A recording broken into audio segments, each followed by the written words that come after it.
তেতিয়া ইয়াত যেনিবা কথাটো আহিছে যে কৌৰৱ পক্ষতে কৃষ্ণৰ জন্ম হৈছিলে, কিন্তু সেই কৃষ্ণক কোনেও জগতৰ ঈশ্বৰ বুলি কিন্তু চিনি নাপালে। এতিয়া ঠিক তেনেকৈ আমাৰ দেহটো এখন ক্ষেত্ৰ, যেনেকৈ কুৰুক্ষেত্ৰ বুলি কৈছে। কু মানে হ'ল বেয়া, ৰু মানে হ'ল পোহৰ, জ্ঞান, ভক্তি। যেনেকৈ গু মানে হ'ল গহীন বা অন্ধকাৰ, মায়া, আৰু ৰু মানে হ'ল পোহৰ। তাৰমানে যিজনে মনৰ অজ্ঞান আন্ধাৰ আঁতৰাই পেলাই ভক্তি জ্ঞান দিব পাৰে সেইজন গুৰু। ঠিক তেনেকৈ কুৰু মানে কি, এই যিবিলাক অজ্ঞান মায়া অন্ধকাৰত মোহত দম্ভ দৰ্প অহংকাৰত পতিত হৈ থাকে, এইটো হ'ল কুৰু।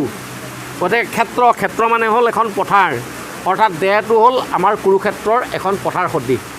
গতিকে ইয়াত ধৰ্ম আছে, অধৰ্ম আছে। এতিয়া কুৰুক্ষেত্ৰৰ যেনেকৈ যুদ্ধত 100জন কৌৰৱৰ পক্ষ, 5জন পঞ্চপাণ্ডৱ তেওঁলোকৰ ধৰ্মৰ পক্ষত, হয়নে?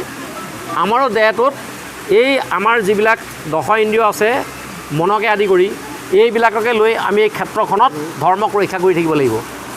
যদি আমাৰ মনটোৱে কেনেবাকৈ কৌৰৱৰ পক্ষ লৈ লয়, তেতিয়াহ'লে শৰীৰটোতে আমি চব অধৰ্মই কৰিম। আৰু মনটোৱে যদি কেনেবাকৈ ধৰ্মৰ পক্ষক লৈ লয়, তেতিয়াহ'লে আমি সত্যত প্ৰতিষ্ঠা হ'ব পাৰিম, ধৰ্মক প্ৰতিষ্ঠা কৰিব পাৰিম।